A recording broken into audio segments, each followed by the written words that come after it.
കൊടുത്തിരിക്കുന്ന ആൾക്കാരെ നമുക്കൊന്ന് തരംതിരിച്ചാലോ? യെസ്, ഇവിടെ നിങ്ങൾ നോക്കിയാൽ അറിയാം, ഈ ഒന്നാമത് കൊടുത്തിരിക്കുന്ന ആൾക്കാരെ നമ്മൾ എന്താ വിളിക്കുന്നത്? ഇവരുടെ പ്രത്യേകത എന്താണ്? ഇവർക്കെല്ലാം ഒരു കോശം മാത്രമേ ഉള്ളൂ. അതായത് ദേ ആർ യൂണിസെല്ലുലാർ ഓർഗാനിസം അല്ലെങ്കിൽ ഏകകോശ ജീവികൾ. അതേസമയം ഈ രണ്ടാമത് കൊടുത്തിരിക്കുന്ന ആൾക്കാരോ, അവർക്കൊക്കെ ഒന്നിലധികം കോശങ്ങളുണ്ട്. സോ ഇവരെല്ലാം മൾട്ടി സെല്ലുലാർ ഓർഗാനിസം ആണ്, അല്ലെങ്കിൽ ബഹുകോശ ജീവികളാണ്. അപ്പൊ ഈ ഏകകോശ ജീവികളും ബഹുകോശ ജീവികളും തമ്മിലുള്ള വ്യത്യാസം നോക്കിയാലോ? ഏറ്റവും ആദ്യം നമുക്ക് ഏകകോശ ജീവികളുടെ പ്രത്യേകത നോക്കാം. അവർക്ക് ഒരു കോശം മാത്രമാണുള്ളത്. അവർക്ക് സിംഗിൾ സെല്ലാണ്. അതുപോലെ തന്നെ എല്ലാ ജീവൻ പ്രവർത്തനങ്ങളും നിർവഹിക്കുന്നത് ഒരു കോശമാണ്. All life processes are performed by a single cell. അടുത്തത് നഗ്ന നേത്രങ്ങൾ കൊണ്ട് കാണാൻ സാധിക്കില്ല. We cannot see them without naked eye. അടുത്ത പോയിന്റ്, അവർക്ക് വളരെ സിമ്പിൾ ആയിട്ടുള്ള ബോഡി സ്ട്രക്ചർ ആണ്, വളരെ ലളിതമായിട്ടുള്ള ശരീരഘടനയാണ്.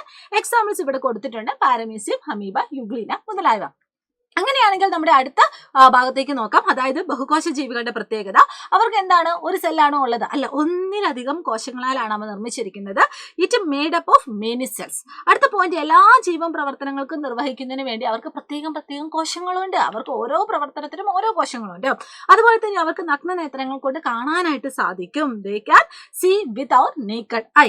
അതുപോലെ തന്നെ അവർക്ക് വളരെ കോംപ്ലിക്കേറ്റഡ് ആയിട്ടുള്ള ബോഡി സ്ട്രക്ചർ ആണ്. പിന്നെ നമ്മുടെ ചുറ്റുപാടും കാണുന്ന ഓൾമോസ്റ്റ് എല്ലാം എന്താണ്? നമ്മൾ ഈ പറയുന്ന മൾട്ടി സെല്ലുലാർ ഓർഗാനിസം ആണ്. അതായത് നമ്മുടെ നേക്കഡ് ഐ കൊണ്ട് കാണാൻ സാധിക്കുന്ന എല്ലാം നമുക്ക് മൾട്ടി സെല്ലുലാർ ഓർഗാനിസം ആണ്. ഒരു ഉദാഹരണം പറയുവാണെങ്കിൽ മനുഷ്യർ, ജന്തുജാലങ്ങൾ, സസ്യജാലങ്ങൾ, ഹ്യൂമൻസ്, പ്ലാന്റ്സ്, ആനിമൽസ് ഒക്കെ എന്താണ്?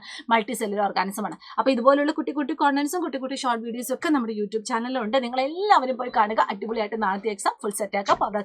ബൈ.